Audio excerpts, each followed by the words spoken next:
नमस्कार, मैं doctor Kunal Roy, consultant general physician and managing director health for you multi specialty clinic. Health for you multi specialty clinic में हमारे पास कई speciality doctors available हैं। पहला, doctor Nitish कौरा। मैं doctor Nitesh Kaura, health for you clinics में कार्यरत ऑर्थोपेडिक कंसल्टेंट सर्जन हूँ। हमारे क्लिनिक पे हर प्रकार की ऑर्थोपेडिक समस्याओं का इलाज होता है। कंसल्टेंट डर्मेटोलॉजिस्ट डॉक्टर प्रिया दर्शनी। I'm Dr. Priyadarshini, Chief Dermatologist. Here we have treatments available for all kinds of your skin, hair and nail disorders, including your acne problems and cosmetological problems. Doctor Nilesh Patil, जो कि general laparoscopic surgeon. मैं doctor Nilesh Patil, general laparoscopic surgeon and for you में कार्यरत हूँ। हमारे यहाँ पर surgery related सारी बीमारियों का इलाज होता है। लेबोरेटरी फैसिलिटीज, जो कि हमारे लैब हेड डॉक्टर आनंद जायसवाल एक केयर करते हैं। मैं डॉक्टर आनंद हूँ, मैं कंसल्टेंट पैथोलॉजिस्ट हूँ, रिटायर्ड नेवी ऑफिसर हूँ। और यहाँ पे आप देख सकते हैं कि हमारे पास जो मशीनें रखी हैं वो स्टेट ऑफ द आर्ट है। ये आप देख सकते हैं, ये हमारी जो सीवीसी की मशीन है वो जापानीज मशीन है। फिर ये हमारे हार्मोन एनालाइजर है। हमारे यहाँ पे लेजर फिजियोथेरेपी की फैसिलिटीज भी अवेलेबल है। अल्ट्रासाउंड की भी फैसिलिटीज अवेलेबल है। हम यहाँ पे ईसीजी और इकोकार्डियोग्राफी की फैसिलिटीज भी रखते हैं और बोन मिनरल डेंसिटोमीटर, जो कि डेक्सा स्कैन की फैसिलिटीज भी अवेलेबल है। Health for you multi specialty clinic में ये सारी सुविधाएं अवेलेबल है। Health for you is a complete solution to your health.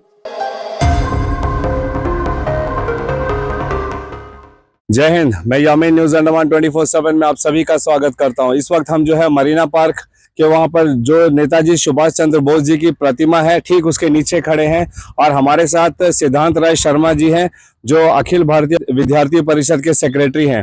तो अभी हाल ही में हम सब जानते हैं कि एक मुद्दा काफी गरमाया हुआ है हमारे द्वीपों में, वो ये है कि पोर्ट ब्लेयर शहर जहां पे हम रहते हैं अब इसका नाम बदलकर जो है श्री विजयपुरम कर दिया गया है केंद्र सरकार द्वारा। और अलग अलग लोग जो है अलग अलग प्रतिक्रियाएं दे रहे हैं, वे अपनी जो भी उनके अंदर में भाव है उसको प्रकट कर रहे हैं। कई लोग चाहते हैं कि पोर्ट ब्लेयर का नाम दोबारा से पोर्ट ब्लेयर ही किया जाए और कई लोग इससे खुश भी हैं क्योंकि जिस तरीके से केंद्र सरकार ने अपना विश्लेषण दिया है कि ये जो है हमारे इतिहास से जुड़ा हुआ है इस वजह से और कॉलोनियल लेगेसी को खत्म करने के लिए ब्रिटिश द्वारा दिया गया जो नाम पोर्ट ब्लेयर है इसको हटाया जा रहा है, इससे काफी लोग खुश भी हैं।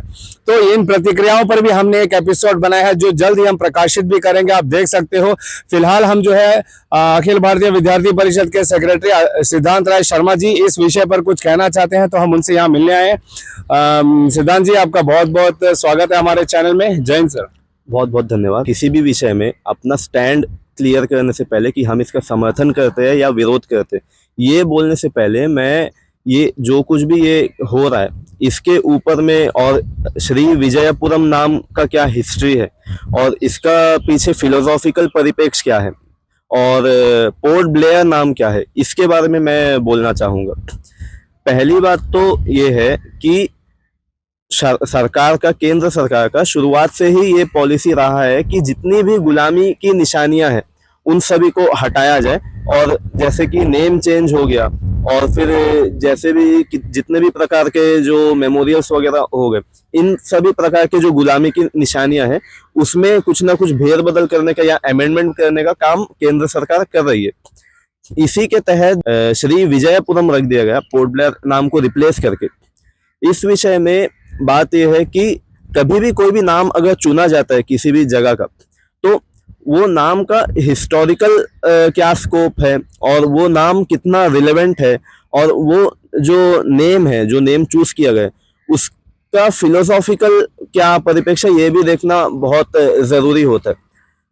हमें ऐसा लगता है कि अचानक से केंद्र सरकार ने एक नाम उठा लिया श्री विजयपुरम और ये नाम रख दिया, ऐसा विषय नहीं है। असल में श्री विजयपुरम नाम जो रखा गया है इसका हिस्टोरिकल जो इसका ऐतिहासिक परिप्रेक्ष्य है कि चोल डायनेस्टी के जो राजा थे, राजेंद्र चोलन प्रथम, जो राज चोलन के पुत्र थे, उन्होंने जब इंडोनेशिया में रेड किया था तो उस समय में इंडोनेशिया को उन्होंने जीता भी था। अंडमान को उन्होंने एक बहुत ही स्ट्रेटेजिक नेवल बेस बनवाया था और चोल डायनेस्टी के जितने भी शासक हुआ करते थे वो नेवी में बड़े ही निपुण थे। और इंडियन नेवी को उनके नाम से भी बहुत प्रकार से जाना जाता है।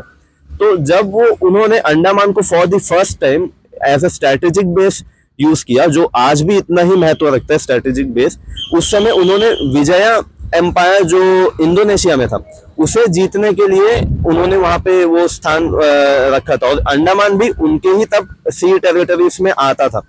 और उस समय अगर ये हिस्टोरिकल इसका ये परिप्रेक्ष्य है तो श्री विजयपुरम नाम से बेहतर अगर कोई नाम अगर हम अंडमान के लिए अगर हम देखें तो शायद ही कोई होगा, हो सकता है, मगर ये जो नाम है ये अपना एक रिलेवेंस रखता है। ये जो हिस्ट्री आपने अभी बताई है, कई ये सोशल मीडिया में भी ये हिस्ट्री झलक रही है, कई लोग पढ़ रहे हैं इस बारे में कि आखिर नेम चेंज क्यों किया, कई लोग अपना इसके ऊपर में क्लैरिफिकेशन दे रहे हैं, इस वजह से नाम रखा है। वहीं पे जब ये क्लैरिफिकेशन दिया जाता है तो वहां पे नीचे एक सवाल भी आता है कि मैं वही सवाल आपसे पूछना चाह रहा हूँ जो जनता पूछती है कि क्या अंडमान में चोल साम्राज्य था, जैसे आप कह रहे हो, इतिहास भी कहता है कि चोल साम्राज्य जो है इंडोनेशिया की तरफ बढ़ा था, तो ऐसी कोई भी निशानी है हमारे अंडमान निकोबार में जो ये बात को साबित करे कि यहाँ पे चोल साम्राज्य का नेवल बेस हुआ करता था? कोई भी ऐसी निशानी, ये लोगों का सवाल है। देखिए, अगर हम हिस्टोरिकली किसी चीज को स्टडी करते हैं तो दो प्रकार के सोर्सेस होते हैं, प्राइमरी सोर्स, सेकेंडरी सोर्स। हाँ, कुछ ऐसे सोर्सेस होते हैं जैसे कि किसी सिविलाइजेशन का अगर हम जांच करें तो उसके लिए हम एक मटेरियलिस्टिक सोर्स ढूंढते हैं कि कहीं पे कुछ खुदाई में या कुछ आर्कियोलॉजिकल कोई थिंग्स मिल गया हो। मगर चोल साम्राज्य का, क्योंकि ये है राजा रजवाड़ों का बात है, ये किसी डायनेस्टी का बात है, तो उनका जो अपना क्रॉनिकल्स है उसमें इसका मेंशन दिया गया है। जैसे कि चोल साम्राज्य का रिलेटेड अगर मैं कहूँ तो पोन्नियिन सेल्वन एक बहुत ही मतलब चर्चित एक महाकाव्य है जिसमें चोल साम्राज्य के जितने भी राजा थे उनके बारे में बताया गया है। और इसमें ऐसा नहीं है कि केवल गूगल का सोर्स से ये बोला जा रहा है, ये जो हिस्ट्री है, ये अंडमान का जो हिस्ट्री है, इसके विषय में भी कहीं यहाँ के इतिहासकारों ने भी लिखा है। और इसका, जैसे कि अभी तो मैंने इसका ऐतिहासिक परिप्रेक्ष्य बताया, अभी मैं दार्शनिक परिप्रेक्ष्य के ऊपर भी बोलना चाहूंगा कि फिलोसॉफिकली क्या है। नाम को आप बांट के देखिए, श्री विजयपुरम। श्री का अर्थ अगर हम संस्कृत में और भारतीय संस्कृति में देखें तो प्रॉस्पेरिटी से जुड़ा होता है। पोर्ट ब्लेयर का जो नाम दिया गया श्री विजयपुरम, इसमें प्रॉस्पेरिटी का भी वैल्यूस आ गया है। विजय का मतलब होता है विक्ट्री, ग्लोरी। तो अंडमान जो भारत का जो प्री इंडिपेंडेंस और पोस्ट इंडिपेंडेंस जो हिस्ट्री है उसमें विक्ट्री को बहुत ही अच्छे से अंडमान सिंबलाइज करता है। जब पहले बार नेताजी सुभाष चंद्र बोस ने अंडमान में ध्वज फहराया था तो वहां पे वही विक्ट्री झलका था पूरे देश भर में जो अंडमान लेकर के देश के लिए लेकर आया था। उससे पहले भी जब मतलब डेमोक्रेसी की बात नहीं होती थी, जब पूरे देश भर में और शायद दुनिया भर में अनार्की चलता था, तब चोल साम्राज्य के राजेंद्र चोलन ने ये चीज को लेकर के आया और अंडमान को तब यहाँ पे विक्ट्री का वैल्यू दिखा अंडमान पे।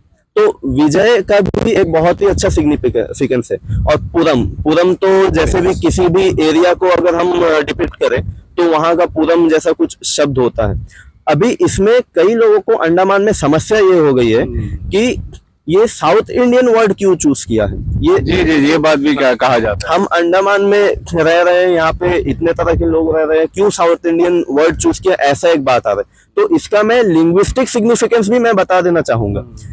श्री विजयपुरम जो नाम है ये साउथ इंडियन लग सकता है क्योंकि अभी कंटेम्पररी वर्ड में अगर हम इसको लिंग्विस्टिक तरीके से एटोमोलॉजिकली इसका अर्थ देखें तो ये संस्कृत शब्द का मतलब संस्कृत शब्द है ये पूरा श्री विजयपुरम।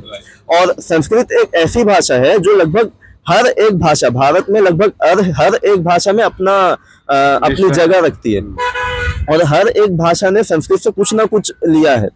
तो अगर हम अंडमान को एज अ मिनी इंडिया देखें और कम्युनल हार्मोनी के रूप में अगर अंडमान को देखें तो अगर हमने साउथ इंडियन नाम चूज भी कर लिया है, जैसे कि है ये संस्कृत शब्द और साउथ इंडियन एक्सेंट में आता है तो कोई बात नहीं। अगर साउथ इंडियन नाम हमने चूज भी किया है तो उसमें हमें क्यों समस्या होनी चाहिए। हम एक ऐसे जगह में रहते हैं जहाँ हर एक समुदाय के लोग और हर एक प्रकार के लोग, हर एक स्टेट के लोग यहाँ पे बहुत मिलजुल करके रहते हैं। और इसमें बात और तब ये आ जाती है जब हम पोर्ट ब्लेयर जैसे नाम को, हाँ मैं भी जब से जन्मा हूँ तब से पोर्ट ब्लेयर नाम ही चल करके आया है और पोर्ट ब्लेयर में ही रह रहा हूँ, मगर पोर्ट ब्लेयर जो आर्चिबाल्ड ब्लेयर जिनके नाम पे पोर्ट ब्लेयर नाम रखा गया है वो कौन थे? अगर आप इस नाम को सपोर्ट कर रहे हो और पोर्ट ब्लेयर से हमारा बहुत पुराना रिश्ता है ऐसा कह रहे हो, तो आर्चिबाल्ड ब्लेयर के नाम पे रखा गया ये भी देखना तो जरूरी होगा, क्योंकि ऐसा कहते हैं कि वो बहुत मतलब बड़े एकेडमिशियन थे, अंडमान में आके उन्होंने कई सर्वेस किया था वगैरह वगैरह ऐसा कहते हैं, मगर वो सर्वेस उन्होंने किन के लिए किया था? हमारे लिए तो नहीं किया था। वो सर्वेस उन्होंने ब्रिटिश रूलर्स के लिए और ब्रिटिश एम्पायर के लिए किया था, ताकि वे अंडमान में अम्यूजमेंट पार्क ना बना सके, ताकि अंडमान को डेवलपमेंट ना कर सके, ताकि यहाँ के ट्राइब्स को मुख्य समाज से जोड़ सके, इसलिए नहीं किया था। पैनल सेटलमेंट, पीनल सेटलमेंट को यहाँ पे सेटल करने के लिए उन्होंने यहाँ पे पूरा सर्वे किया, और वो सर्वे करने के बाद में जो भारत से जो लोग यहाँ पे आए उनके ऊपर में क्या क्या प्रताड़ना हुई इसका साक्ष्य यहाँ का सेलुलर जेल है, यहाँ का वाइपर आइलैंड में जो जेल है वो है, जो बलिदान वेदी वंडूर जाने के रास्ते में हाफरीगंज में आता है वहां पे वो बलिदान वेदी है। बम्बू फ्लैट है, हाँ बम्बू फ्लैट है। बम्बू फ्लैट में शेर अली ने व्हाइट मेयो को मारा था। तो यहाँ पे विषय ये है कि हम उनका नाम अभी भी क्यों कैरी करें? अभी भी बहुत कुछ बदलना बाकी है, अभी चाथम का नाम भी बदलना बाकी है। ये बहुत पहले से मैं ये मुद्दे पे बोल रहा हूँ कि पहले तो चाथम का नाम चेंज होना चाहिए। चाथम जो ब्रिटिशर था उन्होंने सिपाही म्यूटिनी के समय में 1857 में कई सिपाहियों पर अत्याचार किया था, और उनके नाम पे हम एशिया का सबसे बड़ा शॉ मिल जो हमारे पास अंडमान में है उसका नाम हम उनके नाम पे रख रहे हैं। तो इसके पीछे क्या? ये हमने नहीं रखा, ये तो पहले ही उन्हीं के द्वारा दिया गया है ना, तब से चला आ रहा है, प्रथा टाइप का चला आ रहा है, मगर हम उसे कैरी कर रहे हैं। तो बात यह है कि हम गुलामी की निशानियों से बाहर क्यों नहीं निकल रहे, वो निकलना जरूरी है। चलिए, ये तो एक गुलामी की निशानी से बाहर निकलने वाली बात हो रही है। इस वजह से जो है शहरों के, जगहों के, रास्तों के नाम को बदला जा रहा है। ये मुझे नहीं लगता कि जनता को इतना इससे प्रभाव पड़ेगा अगर जनता की मूल जरूरतों पे केंद्र सरकार ध्यान दे। आप भी जानते हो, आप भी यहीं श्री विजयपुरम के निवासी हो, हम जानते हैं कि श्री विजयपुरम के निवासी आज किन किन कठिनाइयों से जूझ रहे हैं। बिजली की जो समस्या है आप भी उसको फेस कर रहे हो, पानी की दिक्कत अभी कुछ दिन में शुरू होने वाली है, जैसे ग्रीष्म ऋतु शुरू हो जाएगी। सड़कों की क्या हालत है ये आपसे भी नहीं छुपी हुई है, किसी से नहीं छुपी हुई है। शिक्षा की क्या हालत है हमारे यहाँ पे, स्वास्थ्य सेवा की क्या हालत है, गिने तो जैसे जो भी एक इंसान की जो जरूरतें होती है उनका क्या हालत है। क्या इस पर केंद्र सरकार ने इतना फोकस किया है? नाम बदलने के बजाय नाम आप कुछ भी रखिए, मुझे नहीं लगता कि जनता कुछ दिनों में जनता को इसकी आदत लग जाएगी, कोई बड़ी बात नहीं है। और ये तो अच्छी बात है कि चलिए कॉलोनियल लेगेसी को खत्म किया जा रहा है और फिर अपने जो इतिहास से जुड़ा चीज है वो नाम दिया जा रहा है, हमारा अपना चुना हुआ नाम दिया जा रहा है, ये बड़ी बात नहीं होगी। व्हाट अबाउट कि ये जो प्रॉब्लम्स है इनके बारे में केंद्र सरकार क्यों नहीं ध्यान देती? जी, अगर इस बारे में मैं ये बोलना चाहूंगा कि नाम से अगर प्रॉब्लम जनता को हो रहा है तो यहाँ पे बात ये है कि अभी ये नाम हम अडॉप्ट नहीं कर पा रहे। ये मुझे भी ऐसा होगा और हम सभी को होगा कि कई मतलब अपने दिनचर्या में जब हम बात करेंगे कि हाँ श्री विजयपुरम में पोर्ट ब्लेयर निकलेगा ही, तो असल में ये एक सोशियोलॉजिकल और साइकोलॉजिकल एक विषय है कि एक ये विषय होता है कि उसे साइकोलॉजी में टर्म दिया जाता है मेटाथीसियोफोबिया। इसमें होता है कि पर्सन चेंज से कतराता है, वो चेंज से रेजिस्ट करता है क्योंकि वो कंटिन्यूस उसके लाइफ में है।